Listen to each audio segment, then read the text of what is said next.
नहमदुहु व नुसल्ली अला रसूलिहिल करीम अम्मा बाद फ़ाऊज़ु बिल्लाहि मिनश शैतानिर रजीम बिस्मिल्लाहिर रहमानिर रहीम। अस्सलामु अलैकुम डियर व्यूअर्स, आपके फेवरेट इस्लामिक इंफॉर्मेटिव चैनल से मैं हूँ शब्बीर अहमद। हमारा आज का टॉपिक है चाय की पत्ती को कलर देकर फरोख्त करने का शरई हुक्म। ये एक सवाल है जो एक भाई ने पूछा है। वो कहते हैं कि हमारा चाय की पत्ती का बिजनेस है, कीनिया की पत्ती का रेट बहुत ज़्यादा है, अक्सर होटल वाले सस्ती पत्ती खरीदते हैं।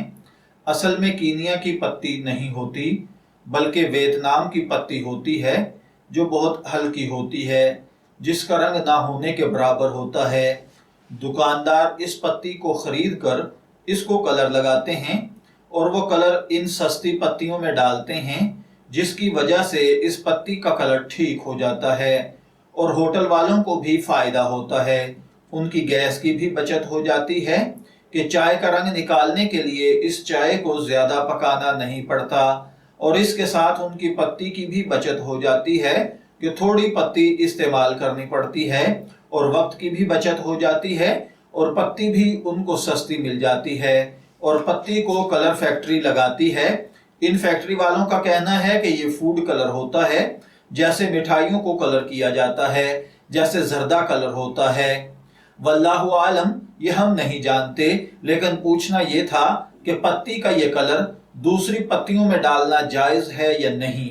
देखिए भाइयों और बहनों, याद रखिए, जब गलत बयानी से काम न लिया जाए और न हकीकत को छुपाया जाए या चीज़ के नाम में हेर फेर करके शक व शुबा पैदा करने की कोशिश न की जाए, बल्कि गाहक पर यह चीज़ बिल्कुल वाज़े हो कि ये वियतनाम की पत्ती है लेकिन कलर दूसरी पत्ती का है, तो ये अमल धोखा नहीं कहलाएगा। लिहाजा इस सूरत हाल में वाज़े करके इस तरह चाय की पत्ती में दूसरी पत्ती का कलर शामिल करके फरोख्त करना दुरुस्त होगा, बशर्ते के मज़कूरा कलर में कोई हराम अज्जा शामिल ना हो और सेहत के लिए भी मुज़र ना हो। लेकिन अगर गाहकों को नहीं बताया जाता या उनके इल्म में नहीं है कि ये क्या गेम इसमें की जा रही है या फिर उस कलर के अंदर कोई हराम अज्जा शामिल हैं, तो फिर ये अमल हराम होगा। मैं दुआ गो हूँ कि अल्लाह ताला हमें इन बातों को समझकर इनके मुताबिक अमल करने की तौफीक अता फरमाए। शब्बीर अहमद को इजाज़त दीजिए, फिर हाजिर होंगे किसी नए टॉपिक के साथ। तब तक के लिए अल्लाह हाफिज।